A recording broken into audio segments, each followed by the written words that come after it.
मुसीबत है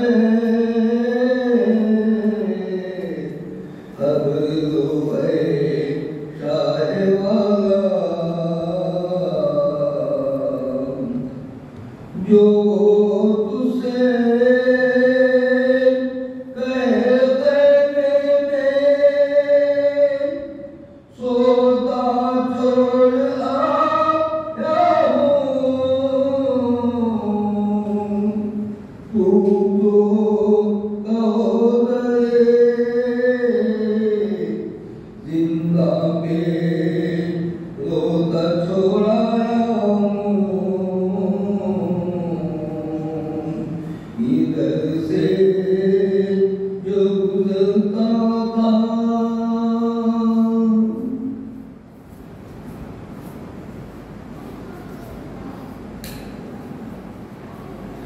बालों की दुल्हबा सकीना जान बालों की दुल्हबा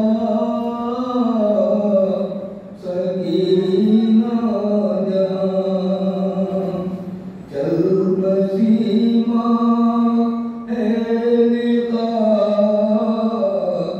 सकीना सकीना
मिनल मुतमस्सिकीना बिविलायति अमीरुल मोमिनीन अली इब्न अबी तालिब।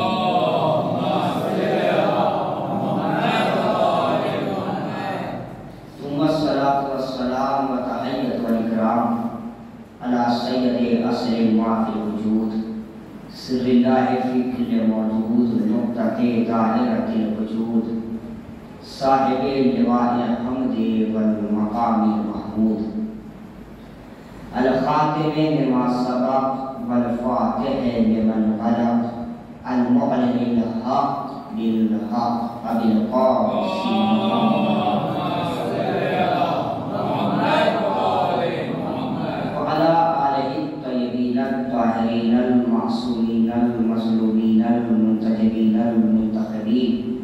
वलानतुल्लाहि अला आदाइहिम व कासिबी हुकूकिहिम व मुनकिरी फ़ज़ाइलिहिम व मसाइलिहिम व विलायतिहिम व इमामतिहिम व शुजाअतिहिम व सखावतिहिम व शहादतिहिम व अज़मतिहिम व अतशिहिम अजमईन मिनल आन इला क़ियाम यौमिद्दीन। अम्मा बअद फ़क़द क़ाल अल्लाहु सुब्हानहु व तआला फ़ी किताबिहिल करीम बिस्मिल्लाहिर्रहमानिर्रहीम इन्नल्लाह अस्तफ़ा आदमा व नूहन व आला इब्राहीमा व आला इमरान अलल आलमीन। सल्लल्लाहु अलैहि मुहम्मद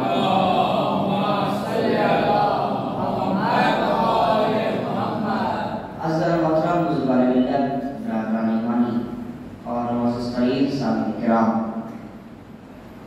इस अशरे मजालिस में जिस आया करीमा के ज़ेर में गुफ्तगू का सिलसिला जारी व सारी है, वो सूरह आल इमरान की 33 नंबर की आयत है जिसमें अल्लाह अपने कुछ चुनिंदा बंदों का जिक्र कर रहा है, कुछ इस्तफा बंदों का तस्करा कर रहा है कि हमने चुन लिया है आदम को, नूह को, आले इब्राहीम को और आले इमरान। जनाब आदम और जनाब नूह के सिलसिले में आप गुफ्तगू सवाल फरमा चुके। अब चूँकि वक्त की ज़्यादा नहीं है, 3 मजलिसें हैं आज के बाद, लिहाजा जल्दी जल्दी आज तस्करा करते हैं जनाब इब्राहीम का कि जिनकी आल को अल्लाह ने इस्तिफा किया, चुन लिया।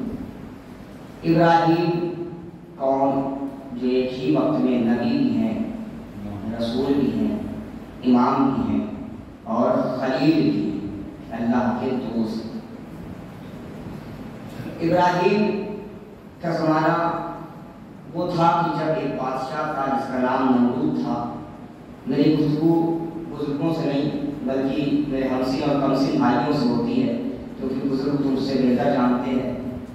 इनके जहनों तक भी उस तारीख़ अंबिया पहुँचना चाहिए, जैसे हमें हमारे आइमा के बारे में पता होना चाहिए, ऐसी कम से कम वो नबी की जिनके नाम कुरान में बताए हैं उनके बारे में उनमें मालूमात थोड़ी बहुत होनी चाहिए। इब्राहीम के ज़माने में जो बादशाह था उसका नाम था नमरूद। नमरूद खुद को खुदा कहलवाता था, इतनी बड़ी उसकी हुकूमत थी, इतना बड़ा बादशाह था कि वो मगरूर हो गया और खुद को खुदा कहलवाना शुरू कर दिया और लोगों से कहा करता था कि मेरे मुजस्समे के सामने सजदा करो और मुझे खुदा मानो, और अपने बनाए हुए मुजस्समे वो लोगों तक पहुँचवाता था, बाज़ारों में बिकवाता था और लोग खरीद के अपने घरों पे लाते थे और उसका सजदा करते थे। इसकी बादशाहत कुछ दिनों तक चली तो इसे कुछ साहिरों ने और कुछ नुजूमियों ने खबर दी कि अब तेरी बादशाहत ज़्यादा दिन रुकने वाली और ठहरने वाली नहीं है, क्योंकि दुनिया में एक बच्चा आने वाला है जो तेरी हुकूमत को मिटा देगा। अब जैसे उसे पता चला तो उसने कहा कि वो बच्चा कैसे आएगा, कब आएगा। उन्होंने वक्त बताया, उसने ऐलान करवा दिया कि पता लगाओ कि किसके घर में बच्चे की विलादत होने वाली है। बहरहाल उसने पूरा एहतमाम किया और बहुत कोशिश की कि किसी बच्चे की विलादत न हो पाए, लेकिन जिसे अल्लाह बचाना चाहता हो, उसे कोई भी कभी भी खत्म नहीं कर सकता, मिटा नहीं सकता। दुनिया आज 1400 साल से हमें मिटाने की कोशिश कर रही है, लेकिन जिसे अल्लाह बचाए उसे कौन मिटाएगा। अच्छा, एक जुमला जब मैंने बोल दिया है कि हमें मिटाने की कोशिश कर रही है, तो एक जुमला सुनते जाइए कि आखिर हम क्यों नहीं मिटते, हम क्यों खत्म नहीं होते। 1400 साल हो गए दुनिया से शियत को मिटाने की कोशिशें हो रही कि शिया मिट जाए, खत्म हो जाए, अज़लाल का नाम लेने वाला कोई बचे ही ना दुनिया में। हर तरह से शियों को ही टारगेट किया जा रहा है, अज़लाल को खून बहाया जा रहा है, चाहे किसी भी मुल्क में हो, चाहे किसी भी जमीन पर हो, हमेशा हम ही टारगेट हुए जा रहे हैं कि हम किसी भी तरह मिट जाएं, लेकिन हम मिटते ही नहीं हैं। दुश्मन को इसी बात की घबराहट है, इसी बात का अफसोस है कि पूरी कोशिश कर ली हमें मिटाने की, लेकिन हम मिटने वाले न कल थे न आज है, न कभी हम मिट सकते हैं।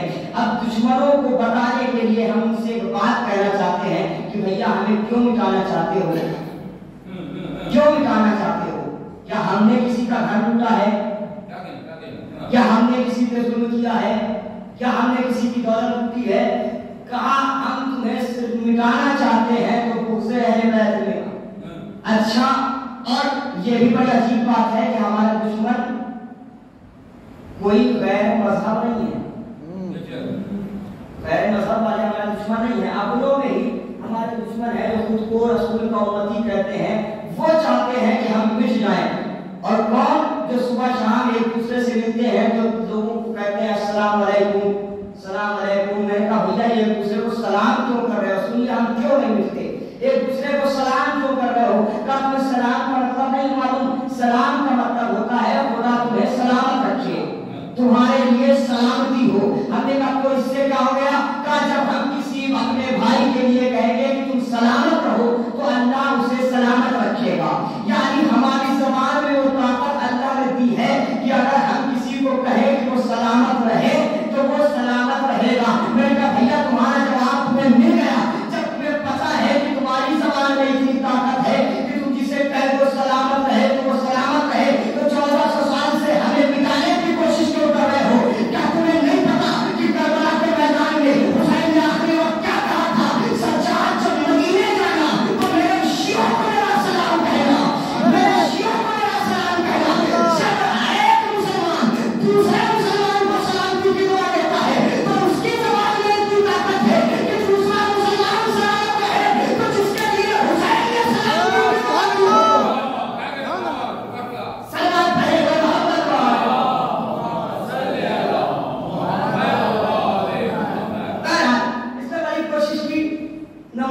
मिटा दिया जाए इब्राहिम को पैदा होने दिया जाए, लेकिन अल्लाह ने इत्मीनान किया कि उनकी वालिदा को एक इल्हाम किया और वो अपनी बस्ती से बाहर गई, क्योंकि बस्ती में खतरात बहुत थे। रात के वक्त बाहर गई और एक जगह जाकर पहाड़ी के पास बैठी और वहां पे विलादत हुई। किसकी? जनाब इब्राहिम की।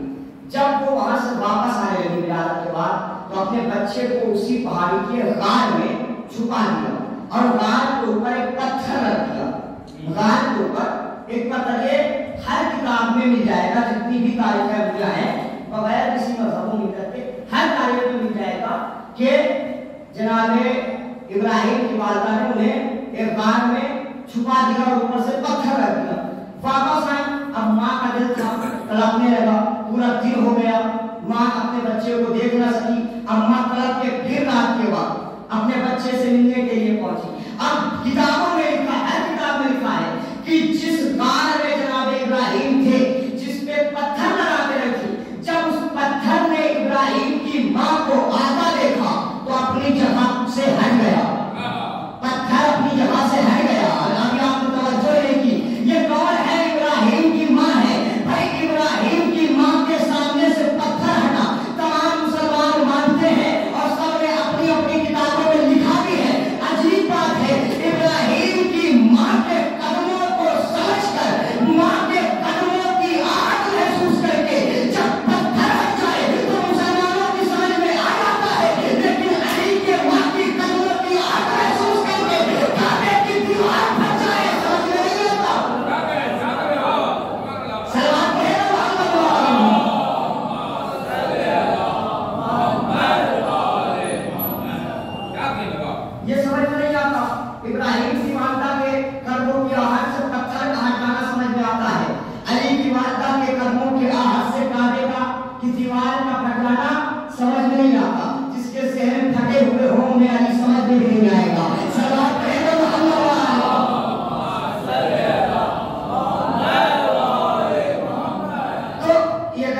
बिस्तर रखा, इन्होंने देखा, बेचैन थी कि मेरे बच्चे ने कुछ खाया नहीं, कुछ पिया नहीं, भूखा होगा, हालत कैसी होगी। लेकिन अजीब बात है, उन्होंने जैसे इब्राहिम को देखा तो इब्राहिम ने एक अंगूठा चूस रहे हैं और उस अंगूठे से दूध निकल रहा है। आज के बच्चे जो अंगूठा चूसते हैं, ये भी इब्राहिम की सुन्नत है, इब्राहिम की सुन्नत है। इब्राहिम तकरीबन 13 या 14 साल तक उसी गार में रहे, माँ से मिलते थे, माँ चली जाती थी, वो उसी गार में रहते थे। इतने ज्यादा खतरात थे, लोगों ने बता दिया था नमरूद को कि बच्चा आ चुका है जो तेरी हुकूमत का तख्ता पलट कर देगा। 13-14 साल के बाद इनकी माँ ने सोचा कि अब भला इसे क्या खतरा होगा, अब ये सब भूल गए होंगे कि वो बच्चा कौन है। लिहाजा जनाब इब्राहिम को अपने घर ले गए। 2 साल तक ये अपने वालिद के साथ रहे, उसके जिनका नाम था तारुख। जनाब इब्राहिम का वालिद का नाम तारुख। 2 साल के बाद इंतकाल फरमा गए। तारुख का एक भाई था जिसका नाम था आज़र। वो बुतों को तराशता था, नमरूद की शक्ल वाले बुतों को तराशता था और उन्हें बाजारों में बेचा करता था।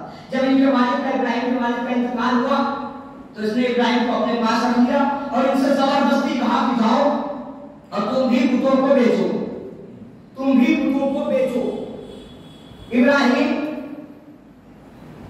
ना चाहते हुए भी बुतों को बेचने के लिए बाजार में निकल गए और इस अंदाज में निकले कि गर्दन में और पैरों में रस्सी बांधते थे बुतों की और आवाज देते हुए चलते थे, इन्हें कौन खरीदेगा जो न बोलना जानते हैं, न सुनना जानते हैं, न देखना जानते हैं। लोगों ने जब देखा है हमारे बुतों को ऐसे ऐसे बोल रहे हैं तो मार्केट वहां की डाउन हो गई। लोगों के शहर में आने लगा कि हम क्यों इन पे पैसा खर्च कर रहे हैं कि ये तो हमारे किसी काम के लिए बोलना जानते हैं ना। लोग दुश्मन होते चले गए, इब्राहिम के नमरूद दुश्मन होता चला गया। एक रोज उनका आता था जिस दिन वो ईद मनाते थे, बस तमीज खत्म हो गई, यही से आप बेदार होकर सुनिएगा। इब्राहिम बेचते थे, एक रोज आया जिस दिन वो ईद मनाते थे, त्योहार मनाते थे। लोगों ने कहा इब्राहिम चलो हमारे साथ, हम सब इबादतगाह पे जाते हैं और देखो हम कैसे अपनी ईद मनाते हैं। इब्राहिम ने कहा यह अच्छा मौका है, तुम जाओ, मुझे अपनी कुछ जिम्मेदारियां अदा करनी है। पूरी बस्ती खाली हो गई, सारे इबादतगाह पे पहुंच गए, ईद मनाने में लग गए। इधर इब्राहिम को मौका मिला, इब्राहिम बुतकदे की तरफ चले, मजमा ईदगाह की तरफ। इब्राहिम बुतकदे की तरफ, बुतकदे में जाकर इब्राहिम ने कुल्हाड़े से बुतों को तोड़ना शुरू किया, बुतों को तोड़ना शुरू किया और आखिर में एक बहुत बड़ा बुत था उसे छोड़ दिया और उस कुल्हाड़े को उसके गर्दन में टांग दिया। अब जब लोग ईदगाह से वापस आए तो देखा बुतों के अजीब हाल है, किसी का हाथ टूटा है, किसी का पैर टूटा है, किसी की आंख टूटी है, अजीब हाल में है वो, और एक बुत है कि जो सही सलामत है। सबने एक समान होकर कहा कि यह काम किसी का नहीं हो सकता सिवाय इब्राहिम के। नमरूद को पता चला, नमरूद ने कहा, दो लोगों को बुलाया और कहा जाओ और इब्राहिम को पकड़ के लाओ। तब जो बस तमीज था, इब्राहिम को पकड़ के लाओ। इब्राहिम को ये लोग पकड़ने के लिए निकले, जानते नहीं थे इब्राहिम को, पहचानते नहीं थे। एक जगह पे एक शहीद को देखा, कहा ये बताओ इब्राहिम कहाँ रहते हैं।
उसे परेशान किया जाए। इब्राहिम के वक्त के काफिर थे, लेकिन इतने तो बाज़मीर थे कि जिसके दर पे खाया हो उसके घर वालों को परेशान नहीं करते। न जाने ये कैसे हराम मुसलमान थे जो खाते भी और उतारे पे थे। सलात पढ़े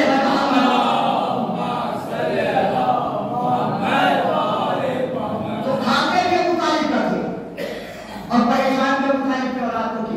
तो इब्राहिम से कहा तुमने हमें फंसा दिया, अब ये बताओ तुम्हारे इस खाने की उजरत क्या है? उजरत क्या है? इब्राहिम ने कहा कि मेरे खाने की कोई उजरत नहीं। कहा नहीं, उजरत तो देनी पड़ेगी, तभी तो हम तुम्हें लेके जाएंगे नमरूद तक। कहा अच्छा सुनो, अगर उजरत देना ही चाहते हो तो तुम अपने खुदाओं के सामने जैसे सजदा करते हो, एक सजदा मेरे खुदा के सामने भी कर लो, एक सजदा मेरे खुदा के सामने भी कर लो। उन्होंने कहा ठीक है, बात मान ली, सजदा किया। अभी वो सजदे में थे, इब्राहिम ने दुआ के लिए हाथ बुलंद किया। परवरदिगार, सर को झुकाना मेरा काम था, दिल को झुकाना तेरा काम है। इधर जैसे ही उन्होंने सजदे से सर उठाया, कलमा पढ़ते हुए उठे, ला इलाहा इल्लल्लाह इब्राहिम खलीलुल्लाह, कलमा पढ़ा, इब्राहिम के मानने वाले हो गए। कहा इब्राहिम हम तुम पे ईमान लाए और तुम जाओ अपने घर में वापस, हम तुम्हें गिरफ्तार नहीं करेंगे। कहा मुझ पर ईमान लाए हो तो ये मेरे मजहब की शर्त है कि तुम जिसका काम करने आए हो उसके काम को मुकम्मल करो। तुमने उसका भी तो खाया है, उस काम को मुकम्मल करो, मुझे लेके चलो। अब इब्राहिम को लोग लेके चले, वहां सब लोग जमा थे, पूरा मजमा जमा। बुत एक तरफ पड़े हुए थे, एक बुत था जो बचा हुआ था, उसके कंधे पे बुढ़ाई थी। इब्राहिम को लोगों ने देखा, कब वो आ गया बुतों को तोड़ने वाला, वो आ गया बुतों को तोड़ने वाला।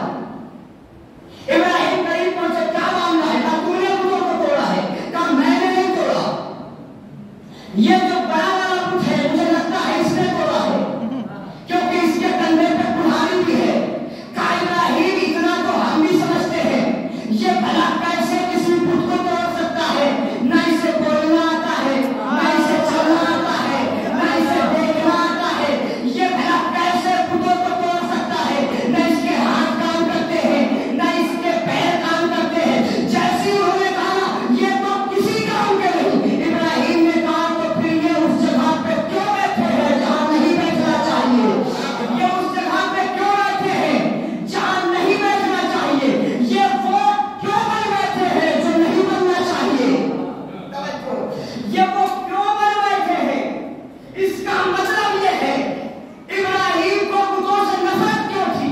इसलिए क्योंकि वो बन बैठे थे जो नहीं बनना चाहिए। इसका मतलब अगर कोई वो बन बैठे जो उसे नहीं बनना चाहिए तो नबी उससे नफरत करता है। मैं झूठा तो कह दिया, समझना आपका काम है। इसका मतलब यह है कि जो ना हो वो बन जाए तो नबी उससे नफरत करने लगता है। अच्छा, बनने और ना बनने की एक बात आपको कह दूं, आजकल दुनिया में बनना और बनाना बहुत आसान है। कोई शायर है, अगर उसने कोई कलाम पढ़ा, कोई शेर पढ़ा, भले ही बहरा हो, बहर से खाली हो, अच्छा ना हो, लेकिन 10-20 लोग आ जाए उसके पास, वाह माशाल्लाह क्या शेर कह दिया आपने, क्या आपकी शायरी है, तो अभी तक अगर वो कंफ्यूज रहा होगा कि मैं शायर हूं या नहीं, लेकिन जब 20 लोग तारीफ कर देंगे तो खुद को शायर समझ बैठेगा। कोई मिंबर पर खतीब आ जाए, मजलिस किसी के न समझ में आई हो, लेकिन मिंबर से जैसे उतरे लोग आके कहते हैं वाह मौलाना क्या मजलिस पढ़ दी, क्या खिलाफ था आपका, ऐसी ही मजलिस होनी चाहिए। अभी तक वो खुद को एक खतीब समझता हो या न समझता हो, लेकिन जब लोग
ये नहीं है। जब इब्राहिम ने बुतों को तोड़ा तो अल्लाह ने कहा कि इब्राहिम सिद्दीक थे। सुना होगा लफ्ज़ है ना, सादिक नहीं, सिद्दीक। क्यों? कहा इन्होंने बुतों को तोड़ा है। तवज्जो, इन्होंने बुतों को तोड़ा है। इसका मतलब यह है अल्लाह के नजदीक बुतों को तोड़ने वाला सिद्दीक होता है, बुतों को पूजने वाला सिद्दीक नहीं होता। बुतों को तोड़ने वाला सिद्दीक होता है, बुतों को पूजने वाला सिद्दीक नहीं होता। इब्राहिम सिद्दीक थे, सिद्दीक थे। क्यों? इसलिए क्योंकि बुतों को तोड़ा, तो बुतों को जैसे इब्राहिम ने तोड़ा वैसे मेरे मौला अली ने भी तोड़ा।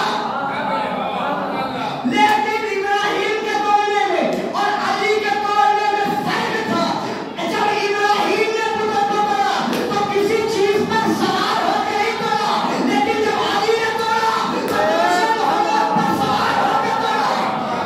जब इब्राहिम ने बुतों को तोड़ा तो किसी पर सवार होकर नहीं तोड़ा, लेकिन जब अली ने तोड़ा तो दूसरे मोहम्मद पर सवार होकर तोड़ा। इसलिए जब इब्राहिम ने बुतों को तोड़ा तो अल्लाह ने इब्राहिम को सिर्फ सिद्दीक कहा, लेकिन जब अली ने बुतों को तोड़ा तो कहा अली सिद्दीक अकबर है।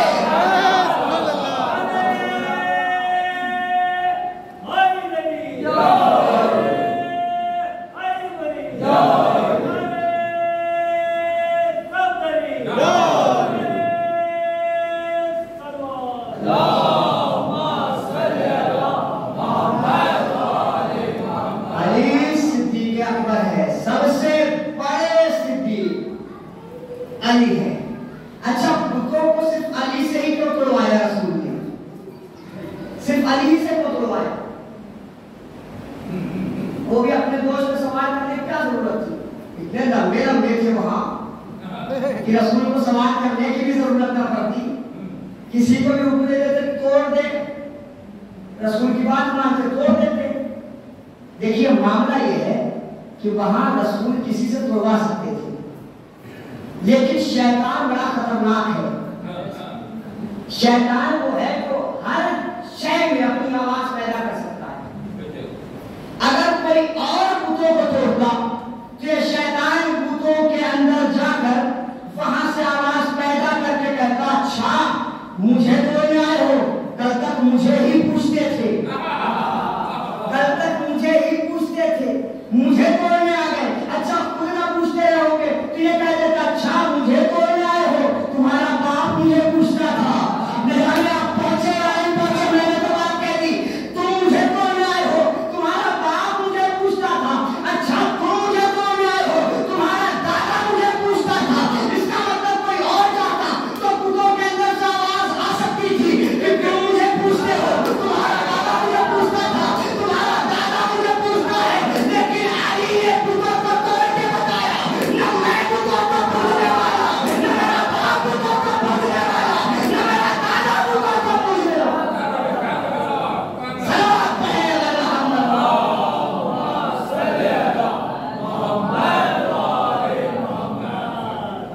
इसलिए बुतों को तोड़ने का काम इन्हें दिया।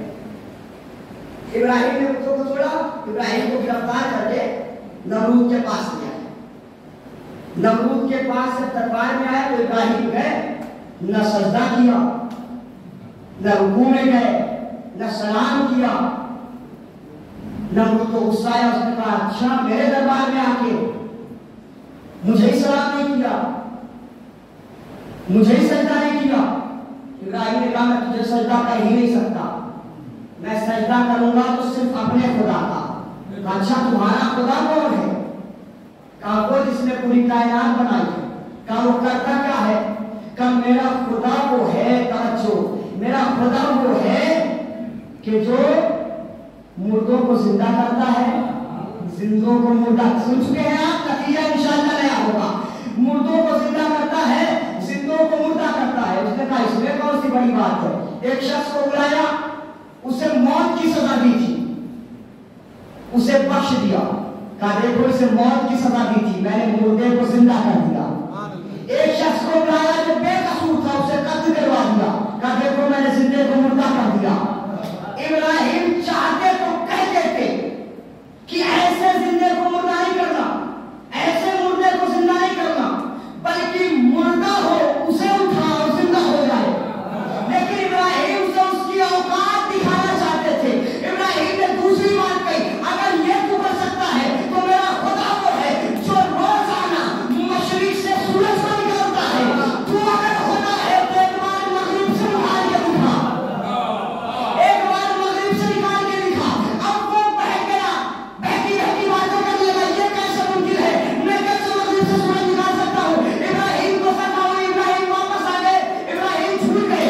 इब्राहिम ने क्या कहा, कुरान ने साफ साफ कहा, इब्राहिम ने कहा तू अगर खुदा है तो मगरिब से सूरज को निकाल के दिखा। अरे न जाने इब्राहिम उस वक्त कहाँ थे जब अली ने अपने इशारे से सूरज को मगरिब से निकाला था। अब समझे, अली ने इशारे से सूरज को निकालने के बाद फौरन सजदा क्यों किया था। अली को भी ऐसा लगा होगा कि कहीं पर इब्राहिम को इनकी बात सुनने वाला मुझे खुदा न समझ बैठे। इसलिए मैंने सजदा किया कि मैं खुदा नहीं, मैं जिसके सामने सजदा रेज़ हुआ हूँ वो खुदा है। अच्छा, क्या ये अली का कमाल है कि मगरिब से सूरज निकाल दिया? ये कमाल है? अच्छा, एक बार नहीं निकाला, 14 मरतबा सूरज निकाला है। 14 मरतबा। किताब पढ़ लीजिएगा मनाक़िब अली तालिब, अल्लामा इब्न शहनाशूर ने लिखा 14 मरतबा, और साकवा में भी 14 मरतबा अली ने सूरज पलटाया। तो क्या सूरज पलटाना अली का कमाल है? मैंने कहा ना, आपने सब सुना हुआ है, लेकिन नतीजा इंशाअल्लाह नया होगा। क्या सूरज पलटाना सिर्फ अली का कमाल है? नहीं, सूरज तो अली के चाहने वाले भी पलटा लेते हैं। वक्त नहीं है वरना बताता कैसे कब पलटाया गया। अली का कमाल सिर्फ यही नहीं कि उन्होंने सूरज पलटाया। एक रसूल की हदीस सुनाता हूँ, आपने पढ़ी होगी शायद। रसूल की एक हदीस है, जब रसूल से लोगों ने पूछा या रसूलल्लाह कयामत कब आएगी, या रसूलल्लाह कयामत कब आएगी, कहा जब देखना मगरिब से सूरज निकल आए कयामत आ जाएगी। मगरिब से जब सूरज निकलेगा कयामत आ जाएगी। बात मैंने मुकम्मल कर दी, आप समझे न समझे ये आपकी मर्जी। रसूल ने क्या कहा कि जब कयामत आए, जब मगरिब से सूरज पलटेगा तब कयामत आएगी। अली का कमाल सूरज पलटाना नहीं है, अली का कमाल ये है कि सूरज भी मगरिब से पलटा दिया, कयामत भी नहीं आने दी। सलावत पढ़े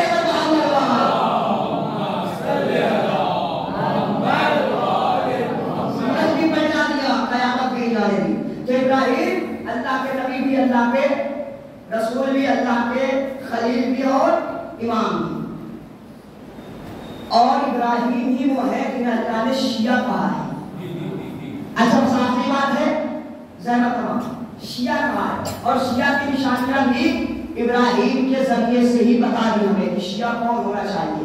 सिर्फ लिबास वाला शिया नहीं होना चाहिए। शिया वो है जो इम्तिहान में साबित कदम रहे। 3 तरीके के इम्तिहान लिए हैं इब्राहिम के। दौलत के इम्तिहान भी लिया इब्राहिम से कि जितनी बकरियां थी सब एक फरिश्ते के जरिए से खरीदवा ली, उसके बाद फिर वापस कर दी, दौलत का इम्तिहान लिया। दूसरा इम्तिहान जान का इम्तिहान, उन्हें आग में डाला गया, फिर अल्लाह ने उन्हें बचा लिया। दोनों इम्तिहान में इब्राहिम साबित कदम रहे। तीसरा इम्तिहान औलाद का इम्तिहान। इसका मतलब यह है अल्लाह के नजदीक जो शिया है उसके दिल में न माल की दौलत होनी चाहिए, न माल की मोहब्बत होनी चाहिए, न सिर्फ औलाद की मोहब्बत होनी चाहिए, ना अपनी जान की परवाह होनी चाहिए, तभी वो शिया है। यानी वक्त पड़े तो हम अपने इमाम पे जान भी कुर्बान कर दे, दौलत भी कुर्बान कर दे, औलाद भी कुर्बान कर दे। इब्राहिम ने औलाद की कुर्बानी कैसे दी सुन चुके हैं, लेकिन इंशाअल्लाह में होंगे। बस आखिरी बात है, सुन लीजिएगा। इब्राहिम ने कैसे अपने औलाद का इम्तिहान कैसे दिया। इब्राहिम ने ख्वाब देखा और अपने बेटे से बताया कि मैं तुम्हें ज़िबा कर रहा हूँ। बेटे ने कहा जी बाबा बिस्मिल्लाह, सब सुना है। जैसे ही कहा बाबा बिस्मिल्लाह, इब्राहिम ने कहा यहाँ नहीं, मैं कर दूंगा अल्लाह की राह में। इधर इब्राहिम चले, हाथ में रस्सी ली, एक छुरी ली, एक पट्टी ली, उसे आंखों में बांध देंगे। इब्राहिम जैसे ही निकले, किसी ने आकर रोका, कहां जा रहे हो इब्राहिम, कहां जा रहे हो? का हुक्म आया है, अल्लाह ने हुक्म दिया है, अपने बेटे को ज़िबा करने जा रहा हूं उसकी राह में। कहा इब्राहिम क्या गलत कर रहे हो, बेटा है तुम्हारा, औलाद है तुम्हारी। इब्राहिम ने कहा नहीं, मुझे हुक्म दिया है, मैं जरूर हुक्म पे अमल करूंगा। उसने फिर कहा इब्राहिम तुम्हारा दिमाग खराब हो गया है। जैसे उसने कहा कि तुम्हारा दिमाग खराब हो गया है, इब्राहिम समझ गए कि ला हौल वला कुव्वत, तू शैतान है। उसने कहा हुजूर आपने पहचाना कैसे? मैं तो इंसान की सूरत में आया था। कहा मुझे पता है जो नबी के दिमाग पे शक करे वो शैतान होता है। जो नबी के दिमाग पे शक करे वो शैतान होता है। ये वहां तो कुछ नहीं, बीबी हाजरा के पास आया इस्माइल की मां। आने के बाद कहता है कि तुम्हें मालूम है इब्राहिम कहां गए? कहा नहीं। गए होंगे अपने बेटे के साथ शहर पे, बकरियां चराने गए होंगे, बकरी चराते थे।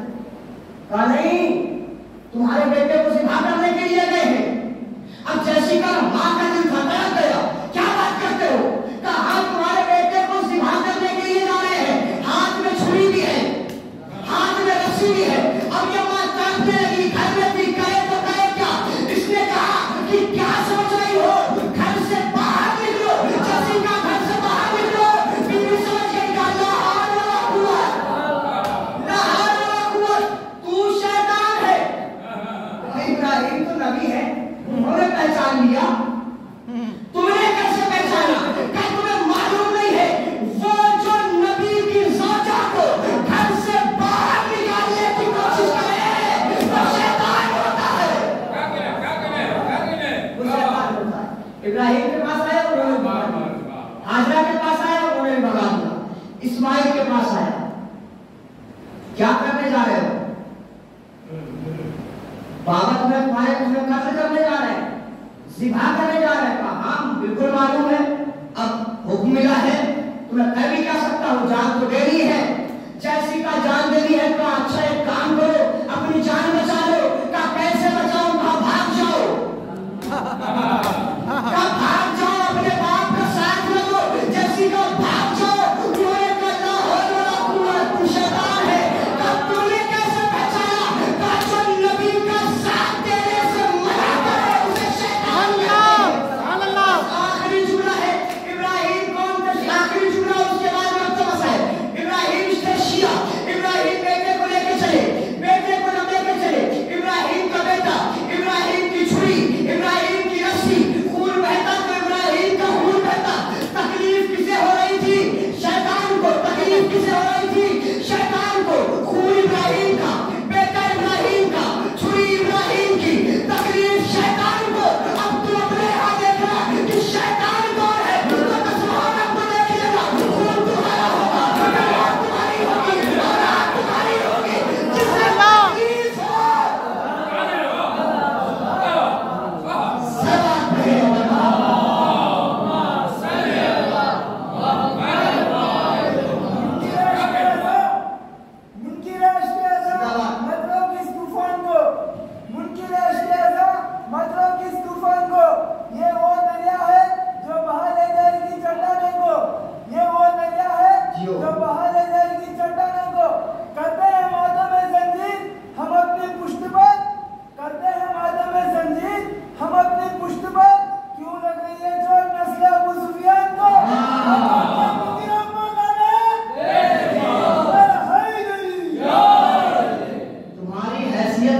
पहले शब्बीर रोकोगे, ओहद से भागने वालों कमान तीर रोकोगे।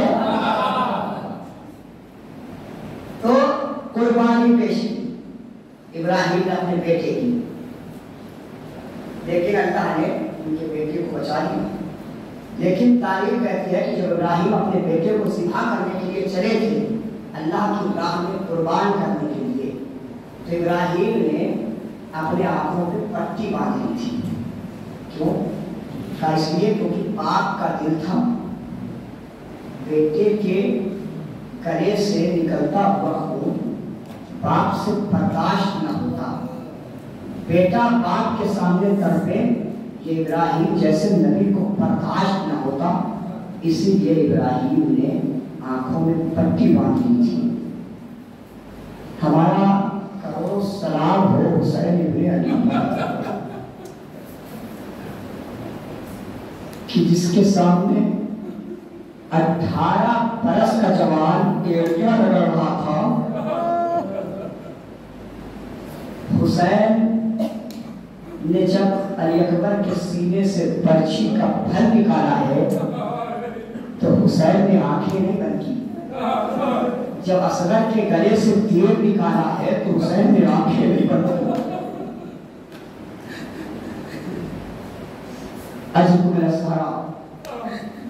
तारीफ कहती है कि जब माँ बहने हुसैन के अहले हरम बेमखनौ चादर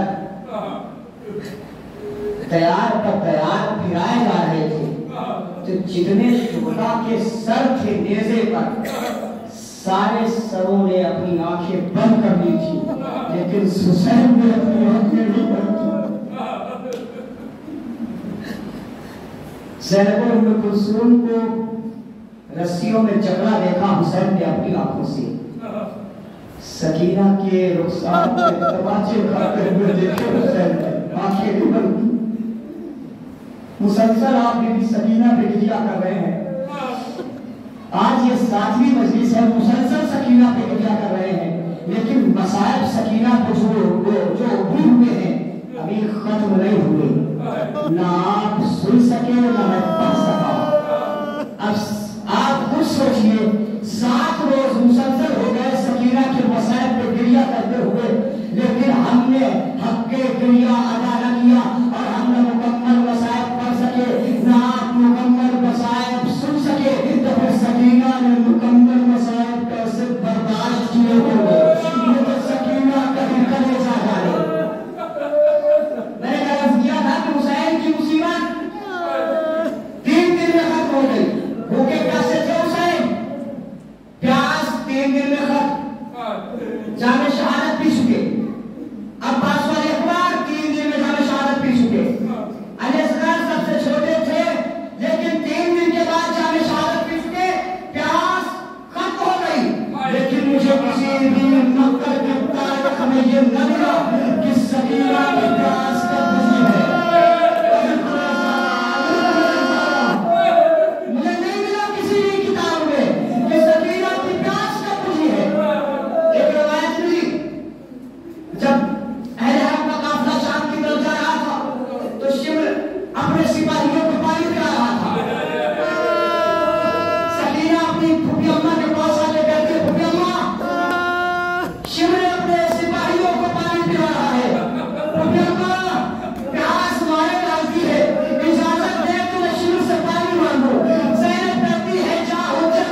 हमारी इस मुख्तसर सी इबादत को कबूल फरमा। परवरदिगार वास्ता मोहम्मद वाले मोहम्मद का हमने से जो परेशान हैं उनकी परेशानी को कबूल फरमा।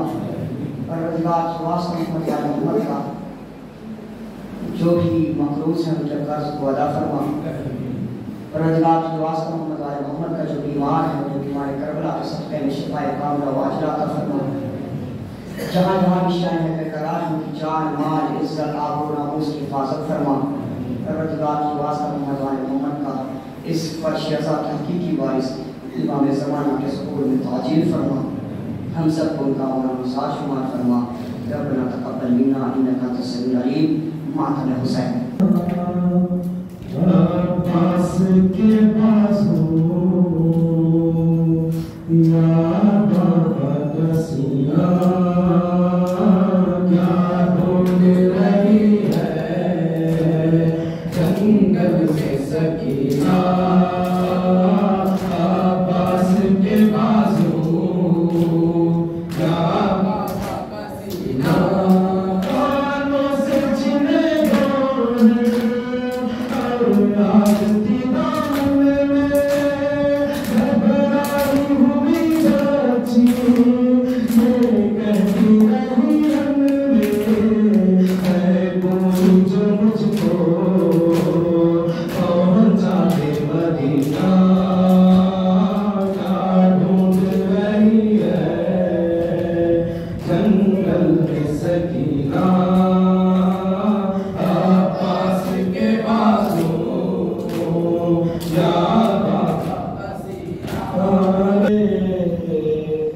कब तक आओगे बाबा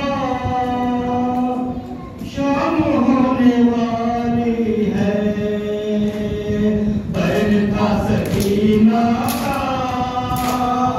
शाम होने वाली है कब तक आओगे बाबा शाम होने वाली है खुश है सुबह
रूप